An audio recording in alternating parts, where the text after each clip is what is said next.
Welcome, everyone, to November's FinCrime Connection with me, Phil Roberts, and my colleague, Claire Rees. Thanks, Phil. Hi, everyone. We've got a lot to unpack in this episode. I took 1 week off work and I came back to lots of financial crime news. So I'm going to start off with the government's recently published revised draft money laundering regulations. Cool. So you took 1 week off. The regulators get busy, Claire. So what should we pay attention to in this draft? So the proposed amendments are still subject to parliamentary scrutiny and approval, but the main headlines from the published draft are further driving the risk-based approach. So that's taking a more proportionate approach to things like customer due diligence triggers, and aligning letting agents and art dealers with other high-value dealers.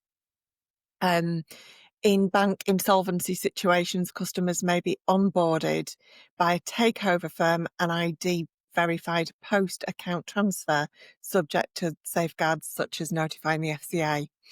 And there are also things around refining the enhanced due diligence EDD requirements. And for higher risk jurisdictions, the requirement for EDD has been narrowed from that of increased monitoring jurisdictions down to just call for action jurisdictions, and the definition of complex or unusually large transactions has been reworded so that it's now complex or unusually large relative to typical behaviour for the sector or nature of the transaction. There are also changes to strengthen cooperation and information sharing between AML supervisors and public bodies, and the inclusion of Companies House within that group. And lastly, there are amendments to the reporting thresholds as a result of changing from euros to pounds, so aligning those to international standards. So that is a really practical change that I would say as soon as these regulations are finalised, firms can take as a prompt to review in their risk assessments, policies, processes and training. And the final new statutory instrument is expected in Q1 2026.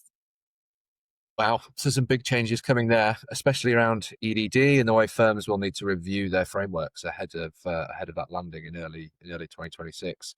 Cool. So let's move on. Sounds like the FCA has been lifting the lid again on AML controls, this time across corporate finance firms. So what did they find? Yeah, that's right, Phil. So there's another report being published by the FCA on compliance in corporate finance firms, which concluded that 2/3 of firms may be non-compliant with AML requirements, which I found staggering.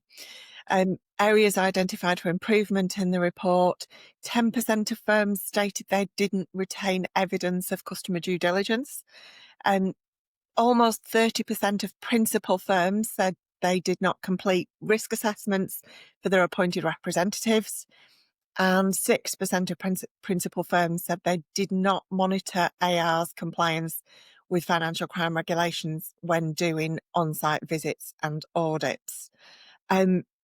They all, to me, feel fairly fundamental, and there are other findings, and whilst this review is of corporate finance, there are findings which can transcend all types of financial services firms. So it's still worth a review. It's still worth looking at your own policies, processes and controls and seeing whether those findings could apply in your firm. If they do, then you need to make an action plan. Yeah, wow. I equally find that astonishing as well. It's a lot of my old world. I mean, I spent near enough 20 years in capital markets and corporate finance, and I like to think we were very good at doing all of those things, and worked with lots of the ecosystem, all the investment banks and everything else. So yeah, astonished that those findings have been brought to life. Or brought to light rather. Mm. Yeah, Sounds to be widespread as well from how it reads in the report. that's a bit more bedtime reading for me. I'm going to dig into that for sure. Um, Awesome. So let's close on a practical note, something people can actually take away and use. You mentioned a new SARS reporter booklet was due. Yeah, so this is one of my favourite and I think one of the most useful publications out, the latest edition of the SARS Reporters booklet from the National Crime Agency. And I really enjoy reading these. They include all sorts of case studies which are really useful. Having spent a long time delivering training, there is nothing like a case study to bring AML training to life. And these scenarios in the SARS Reporters booklet can also be used for firms to consider their own vulnerabilities, make sure they've got appropriate controls in place, read and digest these case studies and think, could this happen in my firm? And if you think they could, then what can you do about it? So, for example, if you're looking at transaction monitoring scenarios, if your firm offers products and services which could feature in these case studies, have you got the right kind of monitoring in place? And if you haven't, look at your rules and amend those accordingly. That might even just be prompts to look at different types of customers, prompts to look at different thresholds. Um, think about ways that you've got data that can translate into using those case studies and bringing them to life. Yeah, fabulous.